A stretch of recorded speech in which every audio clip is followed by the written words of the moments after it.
నమస్తే, నేను Sujatha. Welcome to master TV. ఇది సామాన్యుడి స్వేచ్ఛకు సంకేతం. ఇక డీటెయిల్స్ చూస్తే, కేరళలో అక్కడ ప్రభుత్వం గవర్నర్ ఆరిఫ్ మహమ్మద్ ఖాన్కు మధ్య నెలకొన్న వివాదం రోజురోజుకు మరింతగా తీవ్రమవుతోంది.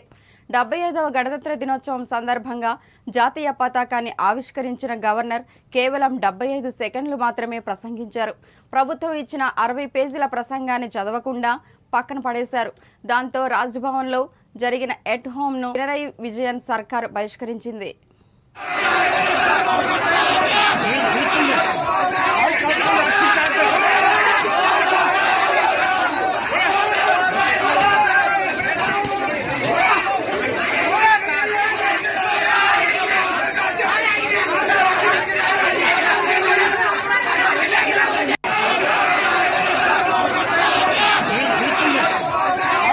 వెంకటేష్, సినీ నిర్మాత సురేష్ బాబు కలిశారు. మర్యాదపూర్వకంగా తాము కలిసినట్లు వారు తెలిపారు.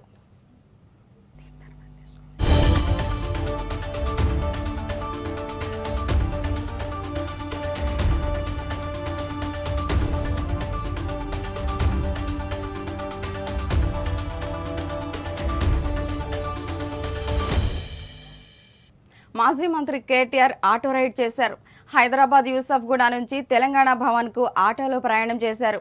యూసఫ్గూడలో నియోజకవర్గ స్థాయి సమావేశంలో పాల్గొన్న అనంతరం కేటీఆర్ ఆటోలో ప్రయాణించారు.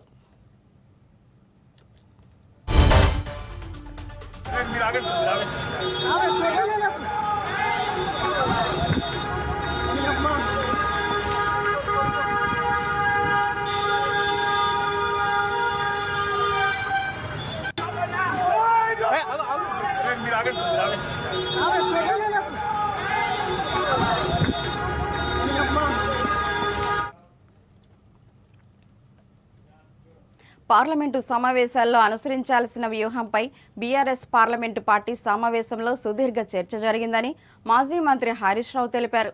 ఎర్రవెల్లిలోని కేసీఆర్ నివాసంలో సమావేశంలో ముగిసిన అనంతరం హరీష్ రావు మాట్లాడారు. తెలంగాణకు జరుగుతున్న అన్యాయంపై పార్లమెంట్లో కేంద్రాన్ని ప్రశ్నిస్తామని తెలిపారు.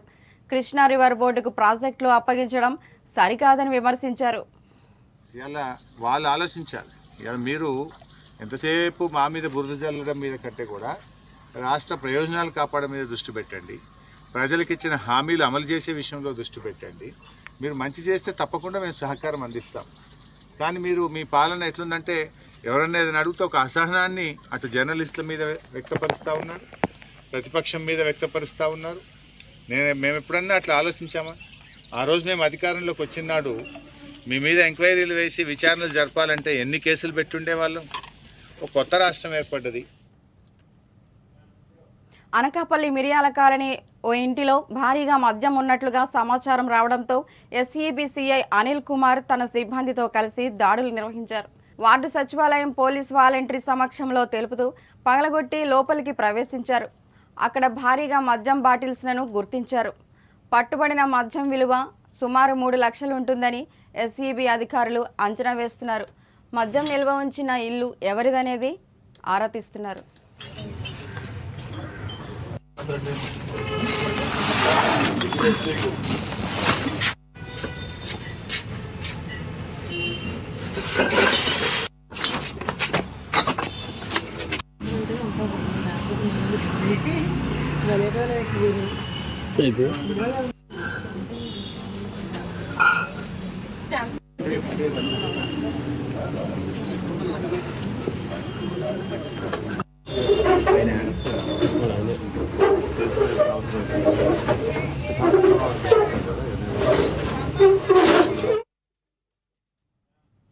మంత్రి అంబటి రాంబాబుపై ఆంధ్రప్రదేశ్ పిసిసి అధ్యక్షురాలు వైఎస్ షర్మిల వ్యంగ్యంగా స్పందించారు. మంత్రి సంక్రాంతి డాన్సులు చేస్తున్నారే తప్ప పని చేయటం లేదంటూ వ్యాఖ్యానించారు.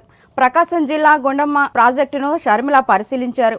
ఈ సందర్భంగా మాట్లాడుతూ ప్రాజెక్టు గేట్లు కొట్టుకుపోవటం అంటే సంబంధిత శాఖ మంత్రి మాత్రం సంక్రాంతి డాన్సులు చేస్తున్నారని ఆగ్రహం వ్యక్తం చేశారు. ప్రాజెక్టుకు మరమ్మతులు చేయించడానికి జగనన్నకు మనసు రావడం లేదని ఆరోపించారు.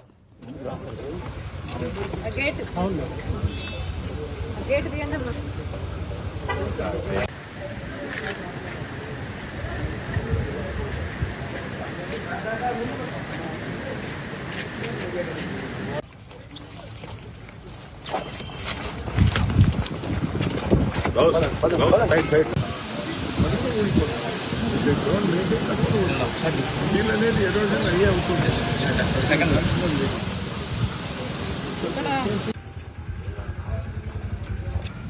ప్రాజెక్టు మెయింటెనెన్స్ చేస్తున్నా ఈరోజు ఈ ప్రమాదం వచ్చేదే కాదు. జగనన్న గారు గత 5 సంవత్సరాలుగా ముఖ్యమంత్రిగా ఉన్నారు. జగనన్న గారు రాజశేఖర రెడ్డి గారి ఆశయాలను నిలబెడుతున్నాను అంటున్నారు.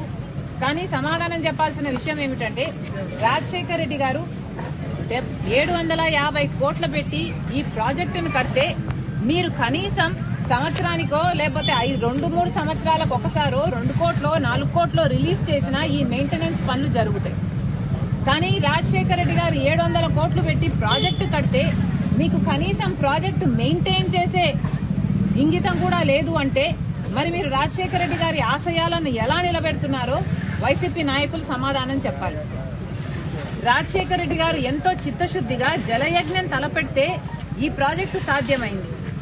1,00,000 ఎకరాలకు నీళ్లిస్తున్నది. ఒంగోలు పట్టణంతో సహా చుట్టుపక్కల మండలాలకు తాగునీరు కూడా ఇస్తున్నది. మీ పుణ్యమా అని ఈరోజు ఇంతమంది మంత్రులు, ఎమ్మెల్యేలు వీళ్ళందరూ ఉన్నారు ఇక్కడ. సంబంధిత మంత్రి అయితే సంక్రాంతి డాన్సులు చేస్తాడంట తప్ప పని చేయడట. ఇక్కడ ఏ మాత్రం మెయింటెనెన్స్ ఉన్నా ఈ ప్రమాదం జరుగుండేది కాదు. ఈరోజు ఒంగోలు పట్టణం సైతం మంచినీళ్లు రావటం లేదు. ఇక్కడ ఉన్న నాయకులు చెప్పిన మాట ప్రతిరోజు నీళ్లు ఇస్తామన్నారు ఒంగోలు పట్టణానికి. ఒక రోజు ఇచ్చింది లేదు. ఈరోజు కనీసం 2-3 రోజులకు ఒకసారి కూడా నీళ్లు రావట్లేదు. తాగడానికి, నేను చెప్తున్నది తాగే నీరు, మంచి నీళ్ల కోసం కూడా ఇక్కట్లు పడుతున్నారు. మరి ఈ పాపం అంతా వైసీపీది కాదా? ముఖ్యమంత్రి గారిది కాదా? వైసీపీ సమాధానం చెప్పాలి. పంచగుట్ట ట్రాఫిక్ ఏరియాలో ఓ వ్యక్తి మద్యం సేవించి కారు నడుపుతూ బీభత్సం సృష్టించాడు. అడ్డు వచ్చిన వారిని ఢీకొట్టుకుంటూ వెళ్లిపోతున్న వ్యక్తిని అడ్డుకున్న స్థానికులు వెంటనే అతని కారును దేహశుద్ధి చేసి పోలీసులకు అప్పగించారు.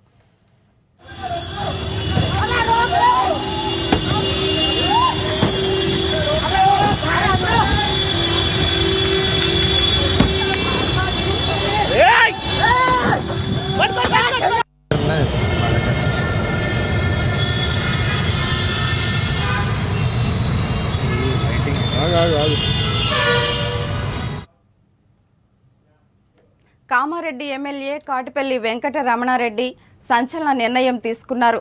రోడ్డు వెడల్పు కోసం తన సొంత ఇంటిని కూల్చేశారు. అశోక్ నగర్ మీదుగా పాత బస్టాండ్ వరకు రోడ్డు వెడల్పు పనులు అధికారులు చేపడుతున్నారు. అదే దారిలో ఉన్న తన ఇంటిని కూల్చేయడానికి ఎమ్మెల్యే స్వచ్ఛందంగా ముందుకొచ్చారు.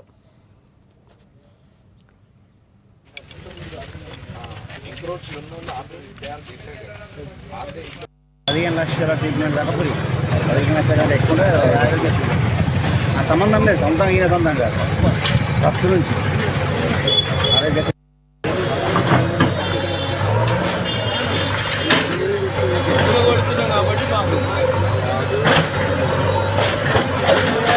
కోదాడ మున్సిపల్ చైర్మన్ వనపర్తి శిరీష పద్మభూషణ్లపై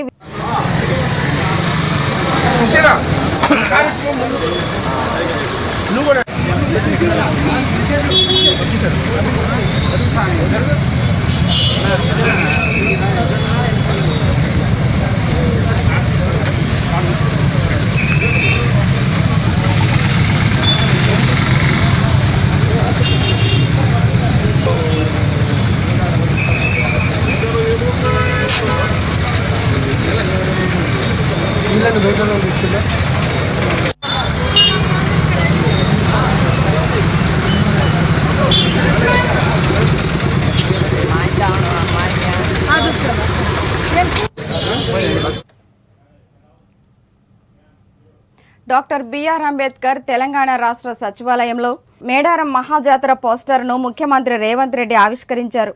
ఈ కార్యక్రమంలో మంత్రులు సీతక్క, శ్రీమతి కొండా సురేఖ, శ్రీ పొంగిలేటి శ్రీనివాసరెడ్డి, శ్రీ పొన్నం ప్రభాకర్, సీఎం సలహాదారు శ్రీ వేం నరేందర్ రెడ్డి తదితరులు పాల్గొన్నారు.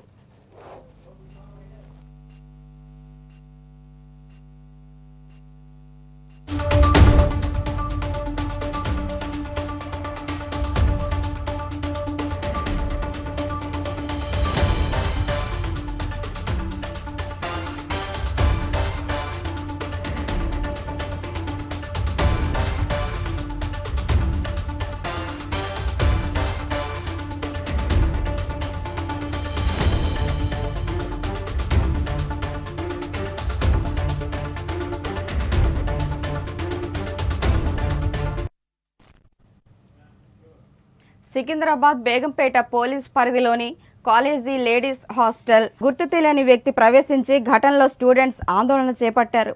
క్యాంపస్లో విద్యార్థులు ధర్నా చేస్తున్నారు. ఈ నేపథ్యంలో విద్యార్థులకు పోలీసులకు వాగ్వాదం చోటు చేసుకుంది.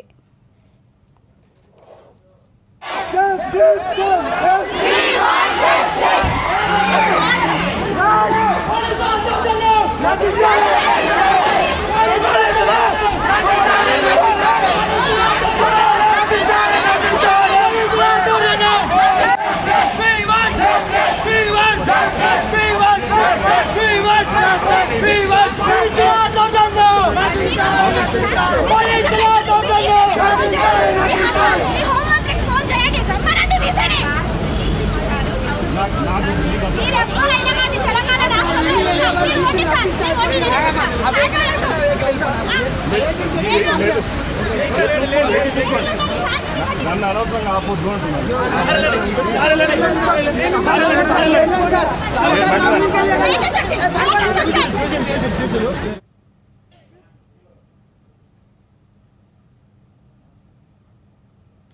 డెబ్బై 75వ గణతంత్ర దినోత్సవ వేడుకల సందర్భంగా సివి రామన్ శ్లోకా కిడ్స్ ప్లే స్కూల్లోని ఎల్కేజీ విద్యార్థిని తెలంగాణ రాష్ట్ర ముఖ్యమంత్రి రేవంత్ రెడ్డి పాట పాడి అందరినీ ఆకట్టుకున్నారు.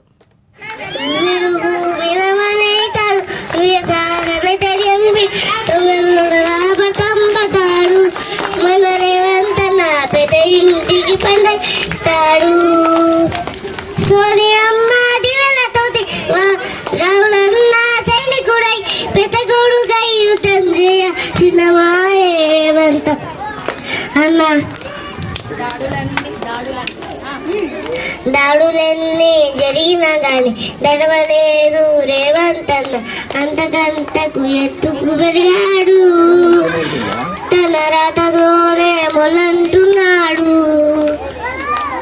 ఒకనాడు వైఎస్ఆర్సీపీ పార్టీలో వైఎస్ఆర్ లేని ఏపీసీసీ అధ్యక్షురాలు షర్మిల అన్నారు. ఈ పార్టీలో వైఎస్ఆర్ అంటే వైవి సుబ్బారెడ్డి, సాయిరెడ్డి, రామకృష్ణారెడ్డి అని కొత్తగా నిర్వచనం చెప్పారు. సాయిరెడ్డి గారు ఆర్ అంటే రామకృష్ణ, సజ్జల రామకృష్ణ గారు. ఇలా తయారయ్యింది ఈరోజు వైఎస్ఆర్ కాంగ్రెస్ పార్టీ.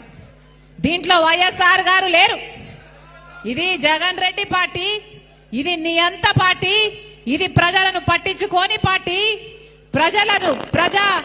ప్రజా సమస్యలను పట్టించుకోని పార్టీ, ప్రజల ప్రయోజనాలను తాకట్టు పెట్టి బీజేపీకి బానిస అయిన పార్టీ. మీద వైఎస్ఆర్ కాంగ్రెస్ పార్టీ, మీది వైఎస్ఆర్ కాంగ్రెస్ పార్టీ కాదు. వై అంటే వైవి సుబ్బారెడ్డి గారు. మాజీ ఎమ్మెల్యే తీగల కృష్ణారెడ్డి ముఖ్యమంత్రి రేవంత్ రెడ్డిని సచివాలయంలో మర్యాదపూర్వకంగా కలిశారు. ఈ సమయంలో మంత్రులు సీతక్క, కొండా సురేఖ, పొన్నం ప్రభాకర్, పొంగులేటి శ్రీనివాసరెడ్డి తదితరులు ఉన్నారు. తీగల కృష్ణారెడ్డి టీడీపీ నుంచి హైదరాబాద్ మేయర్గా పనిచేశారు.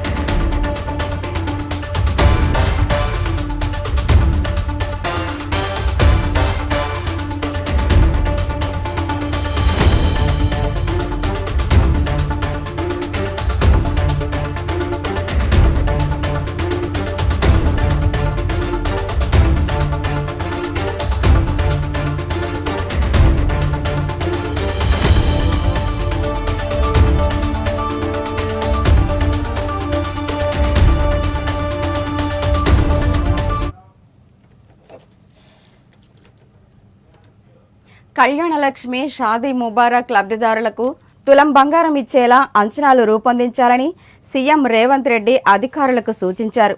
సచివాలయంలో బీసీ, మైనారిటీ, గిరిజన సంక్షేమ శాఖలపై సమీక్ష నిర్వహించారు. ఈ సమీక్షలో ఆయన మాట్లాడుతూ ప్రతి లోక్సభ నియోజకవర్గానికి ఒక బీసీ స్టడీ సర్కిల్ను ఏర్పాటు చేయడంపై అధ్యయనం చేయాలన్నారు. ఈ సమీక్షకు మంత్రులు పొన్నం ప్రభాకర్, సీతక్క, ప్రభుత్వ సలహాదారు షబ్బీర్ అలీ, సంబంధిత అధికారులు హాజరయ్యారు.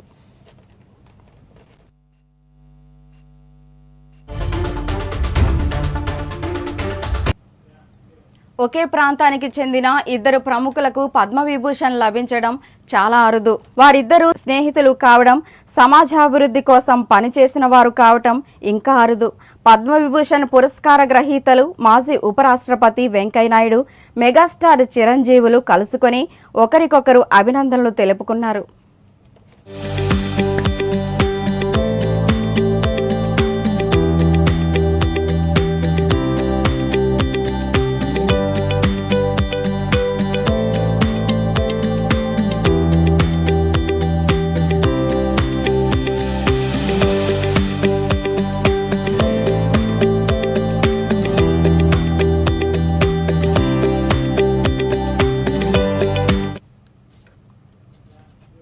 ఇవి బులెటిన్ అప్డేట్స్. మరిన్ని అప్డేట్స్తో మళ్ళీ కలుద్దాం. చూస్తూనే ఉండండి మాస్టర్ కీ టీవీ. ఇది సామాన్యుడి స్వేచ్ఛకు సంకేతం.